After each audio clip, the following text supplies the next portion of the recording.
Diary, good evening. It's the end of April 2020 and I'm making this video to explain what on earth I can possibly be doing with an iPhone. Yes, as friends know, I'm fairly Apple critical and people might think that hell would have had to freeze over for me to actually buy an iPhone. But yet, the iPhone on the left, which is my new iPhone, is not just my first small factor iPhone, it's actually the second. So the history of all of this starts from the fact that I need a phone for exercise, or I need a phone during exercising. So during exercising, it's of course mandatory for a guy like myself to be listening to music. And the second factor is that we might need to take a call, we might need to take a photograph, we might need to use the internet, but that's really a minor consideration. I think the primary function of a phone whilst we're running is to listen to music wirelessly on our Bluetooth headsets, and the secondary factor would be to take photographs. Those are the two key factors, and over a period of a year or two my phone has been getting bigger and bigger and bigger. So currently I'm shooting this on a OnePlus 6T, which is a pretty large phone. It's actually about almost exactly the same size as Agatha's phone here, which is this iPhone 11. Now, it's not the 11 Pro, which is slightly smaller, and in retrospect I think she maybe should have bought that phone because the 11 Pro is lighter, but of course it's even more expensive. So how have I ended up with this Apple phone? Well, this is the Apple, by the way, 5 SE phone, and it's just been an upgrade from my existing 5S phone, which I sold today. So the reason I've got this phone is basically because of size and weight. It is extremely small. It weighs in at about 113 grams.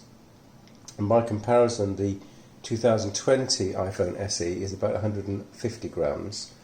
And the iPhone X, which is the phone I kept telling myself that I was going to buy, is about 180 grams. And the main factors when you're running are that you don't want too large a phone, and you don't want too heavy a phone. If your phone is too heavy, it basically flops around up and down, and it's extremely irritating.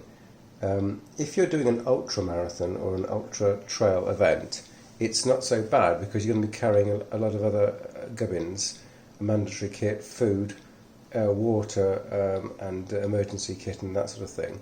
But if you're just going for a quick 20k or 10k run in the forest, or on the hills nearby where we live in England here, then it's extremely irritating to have a large phone. In fact, some of my smaller rucksacks can't actually accommodate the OnePlus 6T. It's just too large. So the main factors would be size and weight, and that's where I think even this phone, which Agatha only recently bought, is letting us down a little bit because it is quite large and heavy. But this phone isn't, and it's the SE version of the phone, so it's quite small and light compared with just the 5S phone, which I upgraded from. I'd also like to talk about the fact that initially I wanted to go for the iPhone X, and why? Because the iPhone X, although it's about 3 years old now, does have a technology called Face ID, which I very much appreciate, gives you a lot of security.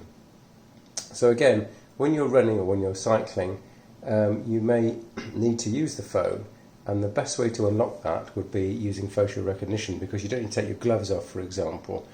It's extremely useful to be able to unlock the phone with a face. So initially I thought an iPhone X would be the best thing to buy, and currently on Facebook Marketplace you can possibly get the phone for about £350 or thereabouts for the 64 gig version, and on Amazon Refurbished or Amazon Renewed you can get it for about 420. The trouble is, on Facebook, even in these lockdown times, not a single person I could find in a 1 week period, I must have spoken or messaged about 15 to 20 people, not a single person was prepared to actually post the phone. They all wanted me to come pick it up, and I said, but we're in lockdown, and they said, oh, I don't know about that. So I couldn't buy an iPhone X legitimately on Facebook Marketplace, And bear in mind, by the way, I'd offered to pay them up front, and so I was bearing all the risk. But still, they wouldn't post the phone to me. So the option was to go to Amazon Renewed, and there the price has been fluctuating between about £410 and £420. And I'd hoped that the new iPhone SE 2020 would actually reduce the price of the iPhone X. They're not strictly competitors, but I think people who have got about £400 to spend could either buy today in England the £420 iPhone SE 2020, or they could go for the iPhone X. So I thought that might push the iPhone X prices down, but I couldn't waste. So overall, I looked at what I actually wanted, and despite the fact that I wanted Face ID, the most important thing about carrying a small phone for running is that it's light and small, and this phone very well fits that bill. So it's the iPhone 5 SE. I picked mine up for less than £100.